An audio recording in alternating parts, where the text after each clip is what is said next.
Hey everyone, how are you all doing? Today I'm going to be taking a look at the Marvel Legends Hasbro Toybiz 20th Anniversary Series 1 Captain America. Am I forgetting anything? I'm not sure, but if I am, it'll be in the title. And this figure is just fucking phenomenal. There's no other words to describe how good this figure is. It has its problems, I'm not gonna lie. It has, some issues. This is not gonna be a completely biased video or anything. And they can be overlooked. They definitely can be. Some of them can be fixed, some of them can be overlooked. It's not a big deal. And the packaging on this is amazing. The presentation, the accessories, everything is just top notch. It's so good. And without further ado, let's get into the accessories. So as you can see on the figure right now, he has his masked head sculpt, which looks phenomenal. The only thing that I don't really like is that there's barely any skin around his eyes, and that's the only time that's ever been the case from what my brain remembers is the 90s movie. Was it the 90s? When where he had the rubber cowl in that, which, okay, fair enough, But, and then mine actually has a little bit of a problem here. The wing on this side sticks out a little much, but it's not coming off, so it's not a big deal at all. The paint on this is just so clean. But anyway, he has the straps, which these can be removed and put on the other Captain America or any figure that you want, which is awesome. As well as the two fists right there that you can see. He also comes with two throwing the shield hands, or parkour hands, or grip hands, whatever you want to call them. Or not grip hands, but grabbing hands. Whatever you want to do with them. I love when hands like this are included. As well as a saluting hand and a pointing hand, which is so fun. I love different unique hand selections like this. You can also use this as a karate chopping hand, or a dot in Red Skull's eye kind of hand, or pressing a button, He also comes with an unmasked head, which I really enjoy. It kind of looks like a young Robert Redford. I don't know, maybe that's just me, a little bit in certain angles. Then he comes with the cowl down, which is pretty cool. So you can slap that on and put this head on, and it looks great. And I will show that in a little bit. He also comes with, of course, wouldn't be Captain America without his shield. And I kept the bullet ones on here because obviously these plug in and they're different shapes, as you can see here. One's a square, one's a kind of half circle-ish thing, and then one is a something else. But of course it has the clamp because God forbid we have nice things. No, the clamp on this one's fine. It hasn't given me any problems yet, which is nice, even though it's very stiff, so it could potentially pose some problems, so just be careful with it. This is a very nice shield. I want them to make a normal shield like this, because this looks really good, and I really like how it turned out. Kept ricochet effects on here because these are the most fun, in my opinion. But he also has a slashing one, which is fun. You could use it for Wolverine, or that Baron Zemo that's coming out, which, oh, I hope to find that soon. And then he also has an electric one, which is pretty cool. So if you wanted to have, recreate the scene from the Avengers where Thor says, "You want me to put the hammer down?" And then, he tries to put the hammer down. You could do that. And celebrating the 20 years of Toy Biz Marvel Legends, it also comes with this base stand, which looks, it has the old Marvel Legends logo, which is so cool. I love this. It has the two pegs on it, and then also this card back for the card here, which let's move Cap back a little bit more. You can see here, this is so fun. I love this. This is really cool. Unfortunately, when you put the figure on there, you kind of can't see it. Everything's kind of blocked. That looks cool, but then you try to do this side where it's the origin of Captain America, and it's the first issue and everything. It kind of gets blocked out a little bit. But it's really cool. It's a nice material. Obviously, don't go bending it because then you'll kind of ruin it. But it's a nice material to where you shouldn't have to worry about it just falling over or anything. And now taking a closer look at the detail on Cap, as we already started to do before, the head sculpt on this thing looks fantastic. I do wish some more skin was showing up around the eyes. There's some blue in there. You can see where the cowl stops, and then there's just blue around the eyes. And I don't know if it was a mess up or what, because this is an homage to that first Captain America, and he didn't have that, so I don't know what that's about. The buckles are painted on the straps, which is pretty cool. The white paint is phenomenal for the star and the A and the wings and everything, which actually the wings are separate pieces. They're not painted, but still. The scales actually have that detailing on them. It's very subtle, but you can see that it's there, especially on the shoulder right here. You can see the dark spots in there. Same with the red for the mid-torso, because you can see the kind of dark lines throughout there to give it more depth. Looks great. The buckle, the belt loops, the gauntlets, the gloves, the white sleeves, everything. The boots, the colors on this, I love it. I love the bright classic colors for this Captain America. I love the Alex Ross one that we got, which I will bring in a minute. I love both of them so much. They're so good. I love Captain America, so in case that wasn't clear.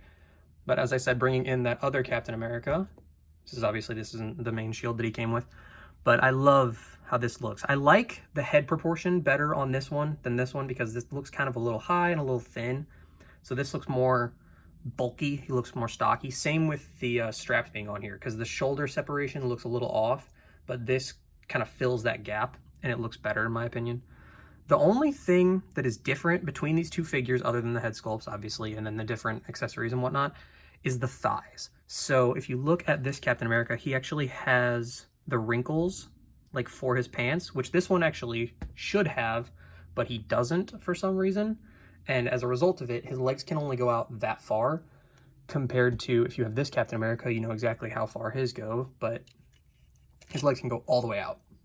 So that's a huge bummer that that's the case, but it's not a deal breaker by any means. But speaking of articulation, his head can go up that far, can go down that far, can tilt a little bit, rotation, and then let's put on the Steve head so you guys can see how far that is with the cowl on. So obviously you just throw that little piece on there. It floats, it doesn't peg in or anything, which isn't necessarily a big deal, but you could just use some blue tack if you really wanted. And since it's blue, you wouldn't have to worry about it getting in the way of anything.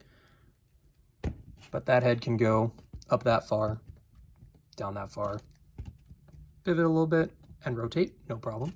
Shoulders go out that far, which that's one thing on that Captain America, his shoulders are tight, and I was hoping that since they were reusing this sculpt, that it would maybe make it a little looser so we wouldn't have to worry about this being a problem with the tight detents. But fortunately, we do have to worry about that with this. And I'm already so used to it with that Captain America that it really just doesn't faze me as much as the other figures. Like whenever we get a new figure and we're like, oh, this looks so cool. And then you go to move the shoulder and it literally could snap at any moment because the detents are tight for literally no reason. But it is what it is. And it, oh my God.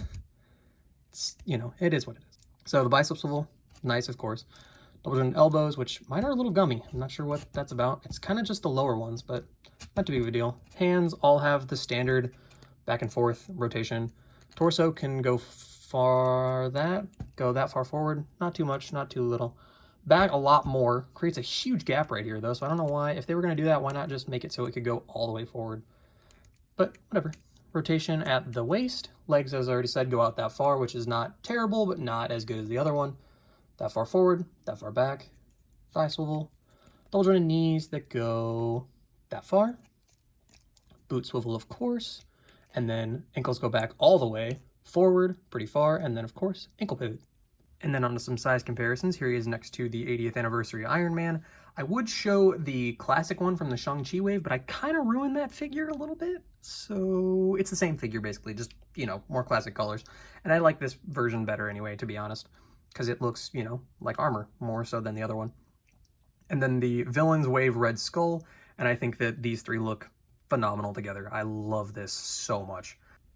And then here he is next to the Symbiote Spider-Man and the Doctor Strange, the most recent classic Doctor Strange, and I love this. I said I was wanting to make this shelf, and I'm going to be able to make it, and I'm so excited. I think this looks great. This is awesome. These two right here together giving me Secret Wars vibes. To bring this cap back in, here is next to the 80th anniversary cap, and then the Black Widow Wave Winter Soldier, which I did lower the head a little bit, and then of course I painted the eyes. And I think this looks great too. I think that having Bucky and Cap together in like the muted colors looks great, and I think also having the brighter color Cap with this Bucky would also look great. And then for some other Marvel stuff, here he is next to the Mafex Cyclops and then the Mezco Netflix Daredevil. Unfortunately, I don't have any Mafex comic book Marvel figures yet. I have the Wolverine on pre-order, the one with the Sentinel piece. I'm not exactly sure how that will scale up, but this looks great. These three look great together. I love this. I think that, because I'm assuming that probably they're, you know, a lot of the Mezcos are roughly the same size, because that's at least all the ones I have are roughly the same size, even the ones that aren't on the same body. So I think that this will work, and I especially think that this Cyclops with Captain America looks great, and I would love it if Mafex would take a shot at, because we're getting Secret Wars Iron Man, take a shot at Cap. I would fucking love a Secret Wars Mafex Cap. That would be amazing. So overall, accessories, articulation, detail, the nostalgia factor, the box, everything. Honestly, I want to get a second one so I can put it up on the wall because it's a fun figure, and it's just, I almost didn't want to take it out of the box. It hits at those nostalgia chords for me, and I love it. And if you're a big fan of the Toybiz stuff, I think you'll really enjoy this figure. Even if you're not, if you're just a fan of classic Captain America, get this, pitch the box. You know, I mean, really, there's something in this figure and accessories and all that stuff for everybody, for literally every fan. And that's, you know, that's the best thing, is whenever it covers all the bases for everybody. So yeah, that's gonna do it for me, and I will catch you all in the next one. See ya.